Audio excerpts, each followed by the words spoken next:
Kita semua berjuang keras untuk mempertahankan citra diri yang difilter, yang kita tunjukkan kepada orang lain. Namun, ketika kita merasa terasing dan seolah-olah tidak ada yang memahami kita merasakan kehampaan yang mendalam. 700 tahun sebelum Yesus datang ke dunia ini, Nabi Yesaya bernubuat. Sebagai taruk ia tumbuh di hadapan Tuhan dan sebagai tunas dari tanah kering. Ia tidak tampan dan semaraknya pun tidak ada sehingga kita memandang dia, dan rupa pun tidak, sehingga kita menginginkannya.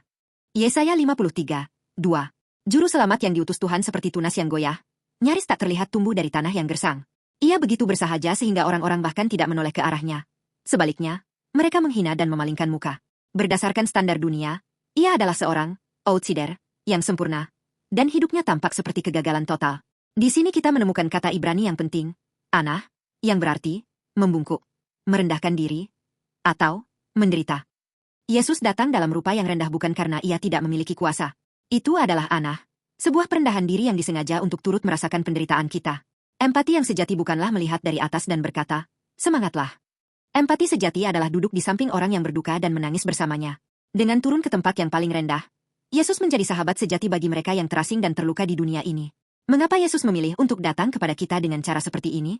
Mengapa ia memilih jalan penghinaan dan ditinggalkan? Alasannya hanya satu. Agar ia menjadi satu sepenuhnya dengan kehinaan kita. Dunia berpaling ketika kita tampak tidak berguna. Tetapi Yesus mencari kita saat kita berada dalam kondisi yang paling menyedihkan. Ia tidak hanya menjalani hidup yang sederhana. Ia memikul semua dosa, rasa malu, dan kesepian kita untuk mati di kayu salib, tempat yang paling terkutuk.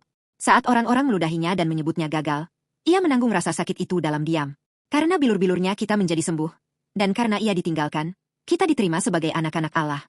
Saudara-saudaraku yang terkasih, apakah Anda merasa sendirian saat ini? Apakah Anda bertanya-tanya, bagaimana orang seperti saya bisa dicintai? Ada seseorang yang mencintai diri Anda yang sebenarnya, diri yang tersisa setelah semua filter duniawi disingkirkan. Yesus datang sebagai hamba yang menderita. Karena itu, ia memahami air mata Anda. Ia memahami kekecewaan Anda. Ada seseorang yang memanggil nama Anda dari tempat yang paling rendah. Sekarang, raihlah tangannya. Ia yang telah menjadi sangat rendah demi Anda, kini akan menuntun Anda ke tempat yang paling mulia. Kasih salib itu sedang mengetuk pintu hati Anda hari ini.